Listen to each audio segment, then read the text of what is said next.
हे दोस्तों, कैसे हैं आप सब। उम्मीद करता हूँ भाई आप लोग अच्छे होंगे, बढ़िया होंगे। दोस्तों, आजकल समाचारों में श्रीलंका के दिवालिया होने की खबरें काफी ज्यादा आ रही हैं और बहुत से लोगों का ये मानना है कि जल्द ही हमारा पड़ोसी मुल्क पाकिस्तान भी खुद को दिवालिया घोषित कर सकता है। लेकिन दोस्तों, एक देश कैसे दिवालिया घोषित होता है और दिवालिया घोषित होने के बाद देश के अंदर कैसी स्थिति उत्पन्न हो जाती है। अगर कोई आम व्यक्ति बैंक का लोन नहीं चुका पाए तो बैंक अक्सर देखिए उसकी संपत्ति को जब्त कर लेता है या फिर रिकवरी एजेंट्स के जरिए अपना पैसा निकलवाने की कोशिश करता है। हालांकि रिकवरी एजेंट के जरिए पैसा निकलवाना कानूनी रूप से वैध नहीं है, लेकिन फिर भी बैंक ऐसा करते हैं। लेकिन अगर कोई देश किसी अन्य देश से लिया हुआ पैसा नहीं चुका पाता है तो उस सिचुएशन में उसके साथ भाई क्या होता है। ऐसे मौके पर क्या एक देश दूसरे देश पर हमला कर देगा, उस देश के लोगों को अपना गुलाम बना लेगा या फिर उसका पैसा हमेशा के लिए डूब जाएगा। इन सब के बारे में हम आज की वीडियो में विस्तार से बात करेंगे और आपको बताएंगे कि कैसे एक देश दिवालिया होता है और दिवालिया होने के बाद उस देश की हालत कैसी हो जाती है। तो आइए बिना देरी किए आज की वीडियो को शुरू करते हैं। बस आपसे रिक्वेस्ट है वीडियो को एंड तक जरूर देखिएगा। देखिए दोस्तों, दिवालिया का मतलब क्या होता है ये तो आप अच्छे से जानते हैं। कोई व्यक्ति, संस्था या फिर कोई देश जब उधार लिया हुआ पैसा यानी कि लोन का भुगतान करने में नाकाम हो जाता है तो उस सिचुएशन में देश, संस्था या व्यक्ति को दिवालिया घोषित कर दिया जाता है। अगर कोई कंपनी खुद को दिवालिया घोषित करती है या फिर कानून के अनुसार कोई कंपनी या व्यक्ति दिवालिया घोषित हो जाती है तो बैंक या लोन देने वाली कंपनी उस संस्था की जमीन और अन्य संपत्ति बेचकर अपना पैसा वसूल कर सकती है। कार लोन के केसेस में आपने देखा भी होगा कि ईएमआई का भुगतान न करने पर बैंक वाले या लोन देने वाली कंपनी गाड़ी जब्त कर लेती है।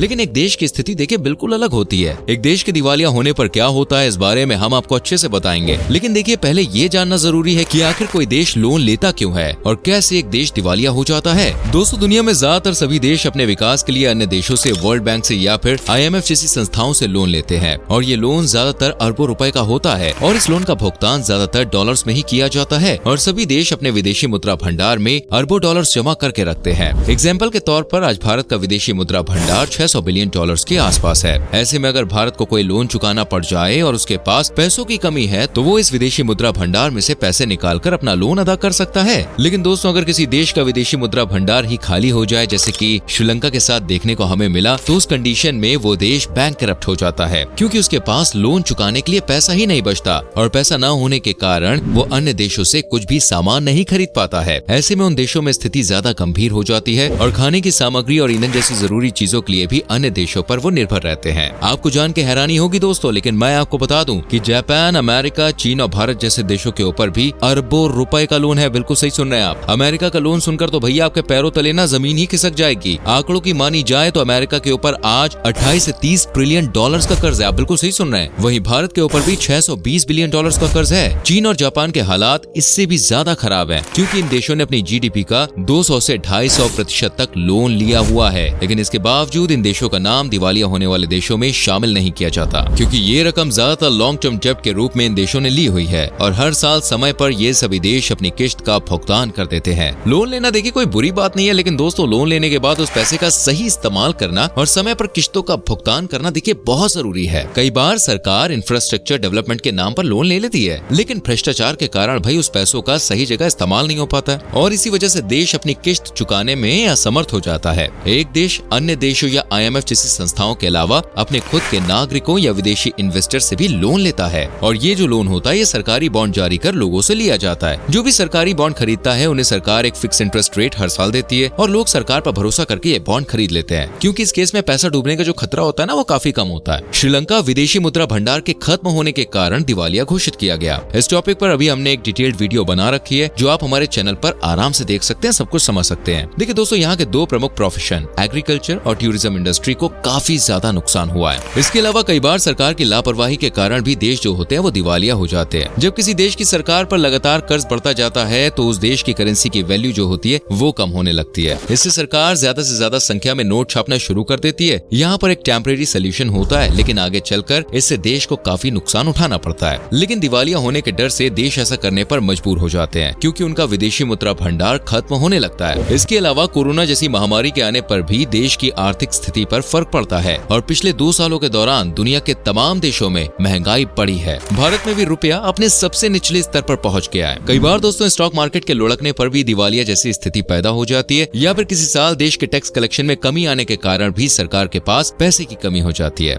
इस तरह की घटनाएं काफी आम बात है और इनसे देखिए घबराने की कोई जरूरत नहीं है। ऐसी परिस्थितियों से निपटने के लिए सरकार लोन का सहारा लेती है, साथ ही देश में प्रोडक्शन बढ़ाने पर जोर देती है जिससे सिचुएशन जल्द ही सामान्य भी हो जाती है। पर मीडिया में दिखाया जाने लगता है कि भाई देश का दिवालिया निकलने वाला है, सरकार के पास पैसा जो है वो खत्म होने वाला है, कई बड़े बैंक्स भी दिवालिया हो सकते हैं। इस तरह की कंडीशन को दोस्तों इकोनॉमिक्स की भाषा में लिक्विडिटी कहते हैं और पाकिस्तान फिलहाल ऐसी ही समस्या का सामना कर रहा है। दोस्तों समय समय पर Germany, Venezuela, Ecuador, Brazil, Chile, Spain और कोस्टा रिका जैसे देशों में भी ऐसी स्थिति देखी जा चुकी है। ऐसी खबरें सुनकर आम लोग परेशान हो जाते हैं और सभी खाता धारक बैंक से अपना पैसा निकालने के लिए भाई पहुंच जाते हैं कि हमें अपना पैसा दे दो। लेकिन बैंकों के पास सिर्फ 3 से 5% पैसा ही कैश के रूप में होता है। बाकी पैसा बैंक या तो कहीं इन्वेस्ट कर देती है या फिर लोन के रूप में अन्य लोगों या कंपनियों को दे देती है। अब देखिए भाई, जब एक साथ लोग बैंक से अपना पैसा वापस मांगते हैं तो बैंक में जो कैश की कमी है वो हो जाती है। बैंक लोगों का पैसा फ्रीज कर देता है और सभी कस्टमर से कह दिया जाता है कि वो एक सीमित धनराशि ही अपने अकाउंट से निकाल सकते हैं। बैंक के पास जब कैश बचेगा ही नहीं तो भला वो इस कंडीशन में क्या कर सकती है। अक्सर ऐसा होता है कि जब भी किसी देश में कोई नई सरकार बनती है और उस देश के ऊपर बहुत ज्यादा लोन चढ़ा हुआ होता है तो वो उस लोन की भरपाई करने से इनकार कर देती है, क्योंकि उनका ऐसा कहना है कि ये लोन भाई उनसे पहले की सरकार ने लिया है, हमने नहीं लिया है और इस लोन को चुकाने की जिम्मेदारी भी उन्हीं की है। लेकिन इंटरनेशनल लेवल पर इस बात को मान्य नहीं किया जा सकता, क्योंकि देश की सत्ता जिसके हाथ में है उस देश के जो लोन चुकाएगा ना वो भी उसी की सरकार चुकाएगी जो अभी बनी हुई है फिलहाल में प्रेजेंट में। एक देश जब भी खुद को दिवालिया घोषित करता है तो वहाँ पर महंगाई जो है वो आसमान छूने लगती है। रोजमर्रा की जरूरत का सामान भी आम लोग मुश्किल से खरीद पाते हैं, ईंधन की कमी होने लगती है, पेट्रोल डीजल खरीदने के लिए लोगों को कई दिनों तक लाइन में लगना पड़ता है, क्योंकि देश में सभी तरह का इंपोर्ट जो होता है वो बंद हो जाता है और देश के भीतर सीमित संसाधन होने के कारण सप्लाई में भी कमी आ जाती है। महंगाई बढ़ने से धीरे धीरे भुखमरी जैसे हालात पैदा होने लगते हैं। दोस्तों श्रीलंका में तो आप जानते हैं लोगों को दवाइयां भी नसीब नहीं हो रही हैं। IMF और वर्ल्ड बैंक द्वारा जारी की गई रिपोर्ट में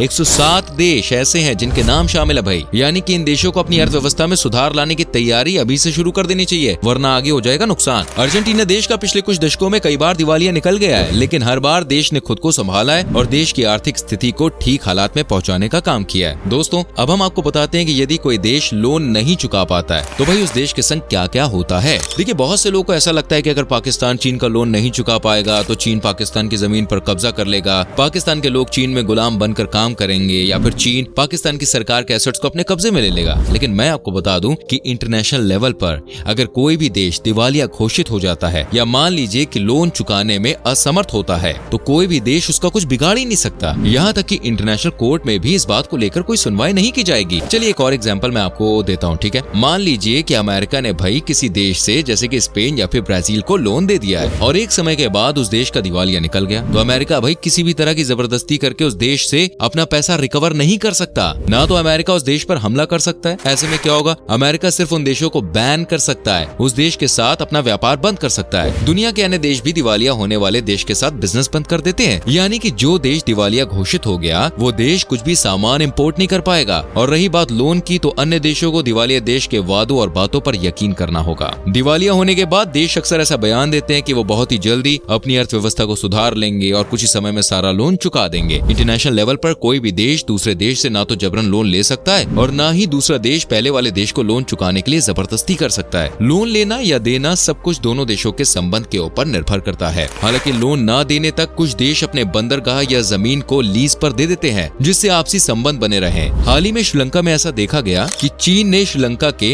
हेम्बेनटोटा बंदरगाह को 99 साल के लिए लीज पर ले लिया है। इसके अलावा दिवालिया घोषित होने पर IMF और वर्ल्ड बैंक भी उन देशों को अतिरिक्त कर्ज या लोन देने से मना कर देता है। IMF देखिए जब भी किसी देश को लोन देता है ना तो उस देश में आर्थिक सुधार लाने के लिए कुछ सुझाव भी देता है, लेकिन देश IMF के सुझावों को अनसुना कर देते हैं और ऐसा करके वो अपना ही नुकसान करते हैं। ऐसे में देश की स्थिति और भी ज्यादा खराब होने लगती है और देश बर्बादी की कगार पर पहुंच जाते हैं। देश में सिविल वॉर के हाल जो होते हैं वो पैदा होने लगते हैं, सेना द्वारा तख्ता पलट कर दिया जाता है, महंगाई और भुखमरी के कारण लोगों की जान जा रही होती है। लेकिन जैसा कि हम आपको बताते हैं, देखिए समय हमेशा एक सा नहीं रहता है, धीरे धीरे स्थिति सामान्य होने लगती है और नई सरकार का गठन भी होता है, नई आर्थिक नीतियों को लागू किया जाता है, देश अपनी मुद्रा की वैल्यू की इवैल्यूएट करती है, इस तरह के और भी कई नीतियां लागू की जाती है। तो दोस्तों अब आप अच्छे से समझ गए होंगे कि आखिर कैसे एक देश दिवालिया घोषित होता है और दिवालिया होने के बाद उस देश के संग क्या होता है और अन्य देश चाहते हुए भी उस देश का कुछ भी नहीं बिगाड़ सकते, क्योंकि लोन तो भाई उन्होंने अपनी मर्जी से दिया था ना। उम्मीद करते हैं कि आपको हमारी ये वीडियो पसंद आ गई होगी, आपके सारे डाउट्स क्लियर हो गए होंगे। कुछ कहना चाहते हैं तो कमेंट सेक्शन आपके लिए खुला हुआ है, कमेंट कर सकते हैं, लाइक और शेयर कीजिएगा वीडियो ताकि और लोग भी इस बात को जान पाए। आने वाली वीडियोस को देखने के लिए चैनल को सब्सक्राइब करें, बेल आइकन प्रेस करें जिससे आपसे कोई भी वीडियो मिस ना हो। मिलते हैं अगली वीडियो में, till then bye bye, take care.